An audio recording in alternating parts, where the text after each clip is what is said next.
Today on Santa Monica Update. Coming up, it's the annual Dia de los Muertos. What if I told you that there was affordable housing right on Ocean Avenue in Santa Monica? You'd probably think I was crazy, right? Or would you? We are taking you to the Santa Monica History Museum, where a new exhibit chronicles the star power in the city's past. We have news about the city of Santa Monica. I'm Kina Chin. Santa Monica Update, your source for local news in Santa Monica. Santa Monica Update starts now. Hello everyone. Ice is back. Santa Monica's iconic winter ice rink has returned to its holiday spot at the corner of 5th and Arizona in downtown Santa Monica. Bring your friends and family to celebrate downtown Santa Monica's premier outdoor ice skating rink. To learn more and plan your visit, just go to downtownsm.com/ice. Saving water is important. Here's why. The city of Santa Monica now provides around 12 million gallons of water a day. Because of the drought, the City Council is calling on residents, visitors, businesses, and employees to immediately reduce water use, to cut back by 20% per day. We need to save 2.2 million gallons of water every day. It sounds like a difficult goal, but it won't be if each of us helps. What does a 20% reduction in water use mean? It means shorter showers, fewer flushes, and newer toilets. Landlords, this means you too. We're looking to save 800 million gallons a year, and it can be done. So we're gonna do it. And by the way, already 42% of single-family households are significantly conserving, as well as 80% of multi-family properties. So hats off to the ones already saving our water, our children's water. Head over to smgov.net/water for answers to questions, and thank you for your continuing help. Santa Monica Talks is a part of our city's newly approved community engagement strategy. It's an effort to connect people, promote participation in civic affairs, share information, and maintain transparency. There will be 3 Santa Monica Talks this month, when you can learn about what's happening in Santa Monica. The first will be on Thursday, November 13th from 6:15 to 8:30 p.m. at Tongva Park, 1615 Ocean Avenue. The second one will be on Tuesday, November 18th from 6:15 to 8:30 p.m. at the Civic Auditorium's East Wing, 1855 Main Street. And the third will be on Thursday, November 20th from 6:15 to 8:30 p.m. at Real Office Centers, 604 Arizona Avenue. All events are free and open to the public. For more info about community talks and planned interactive community art projects, engaging people to think about their relationship with space and place, visit smgov.net/smtalks. Dias de los Muertos, Days of the Dead, is a traditional Mexican holiday when family and friends gather to honor and celebrate loved ones who have passed. This year, Santa Monica observed the tradition with 15 events at 10 venues throughout the city. Reporter Tamara takes us to the one at Woodlawn Cemetery.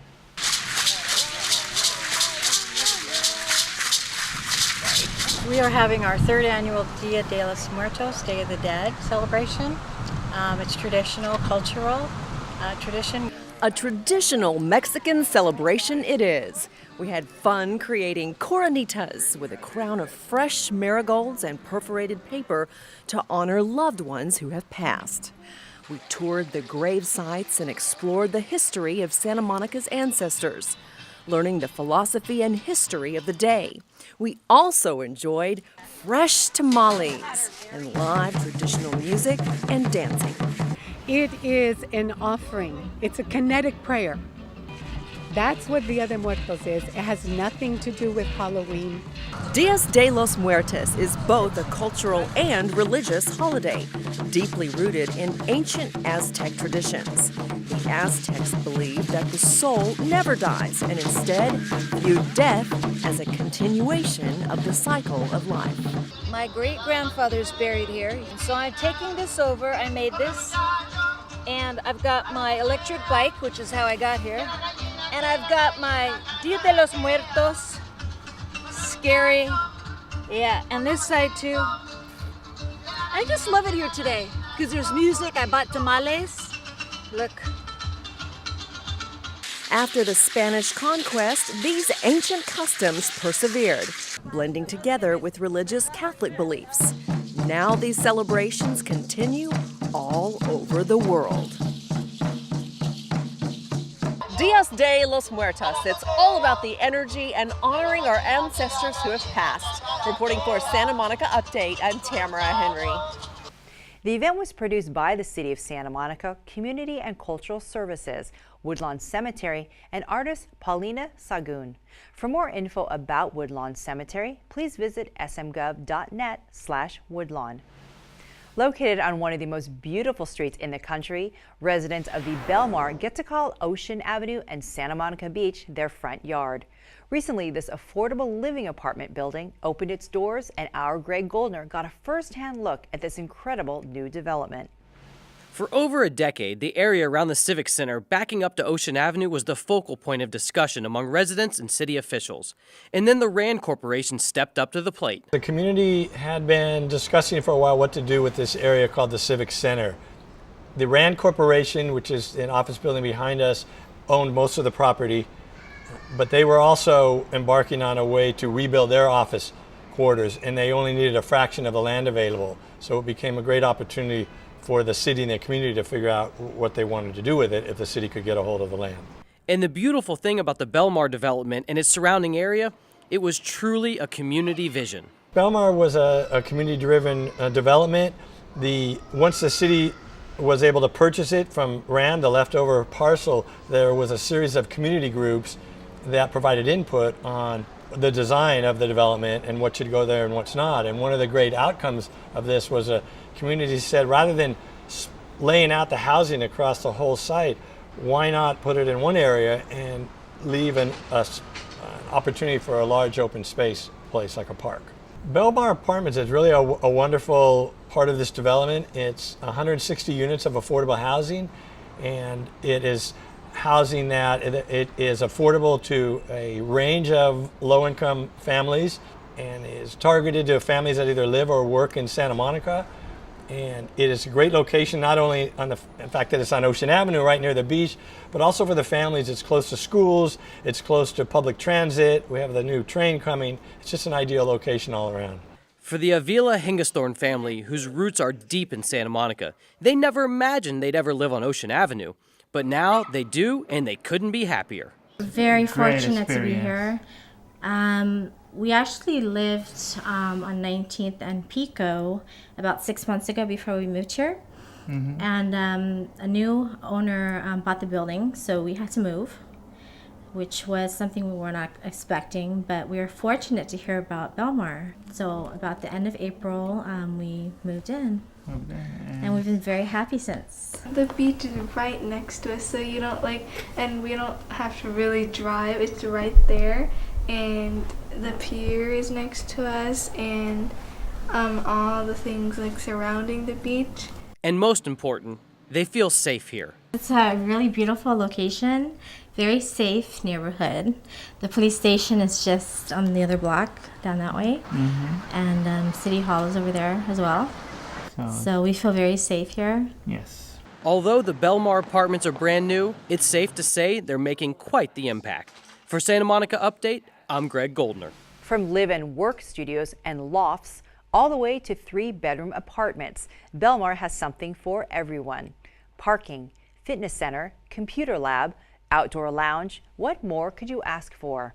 To find out more, check out their website at belmarsantamonica.com. The Santa Monica History Museum has a new exhibit celebrating the Civic Auditorium's 55 years as a cultural mecca.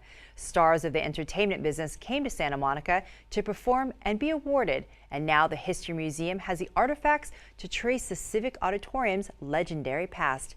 Megan Stecher reports. The Civic Auditorium sits quietly on Main Street, its mid-century modern architecture a calling card to its past. The 3,000-seat venue was once filled with screaming fans and movie stars, and longtime residents of Santa Monica can remember the great bands they saw perform there. And we're just highlighting the entertainment there, from concert posters, tickets, we have a t-shirt, as well as a few objects about the symphony, the Academy Awards, and one of my favorite things is a ballot from the People's Choice Awards.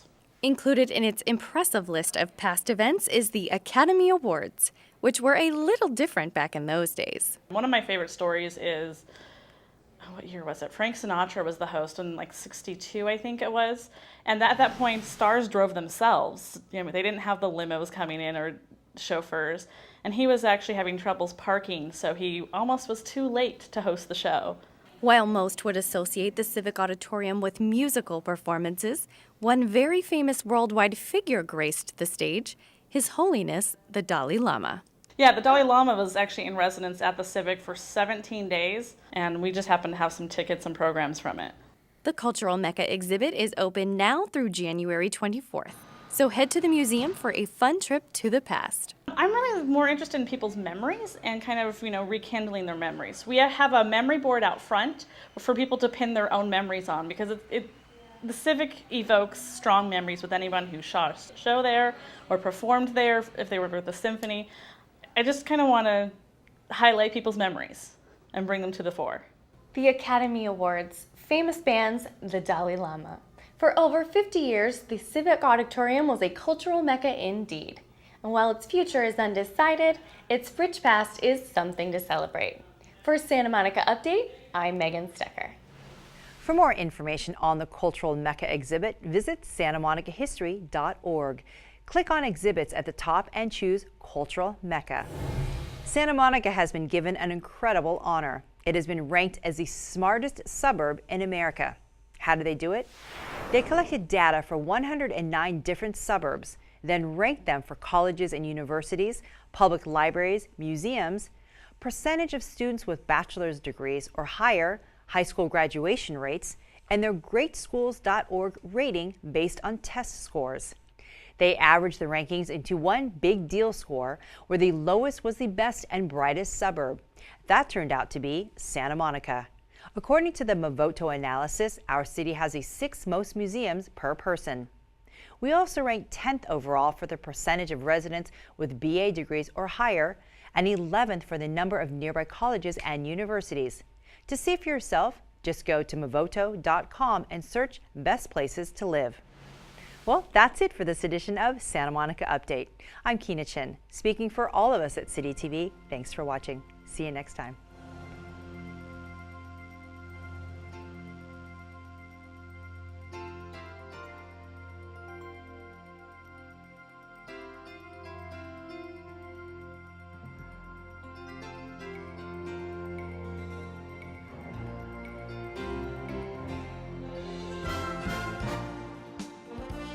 Water, it's one of our most valuable resources. Let's learn how to conserve it. Come to the library to find out how. Peter Gleick's biennial report on freshwater resources. The world's water is a comprehensive source of information and analysis on freshwater resources. Check out our new product, Hoopla, for a streaming video of Last Call at the Oasis, a documentary that sheds light on the vital role water plays in our lives. It exposes defects in the current system, shows communities struggling with the system's effects, and introduces individuals who offer some solutions. And then get the kids on board with the kids' graphic novel, Luz Makes a Splash, which includes a guide on how to make a water-wise garden. For these and other books, audiobooks, downloadable books, CDs, and DVDs, and now we have Hoopla, check out our online catalog at smpl.org.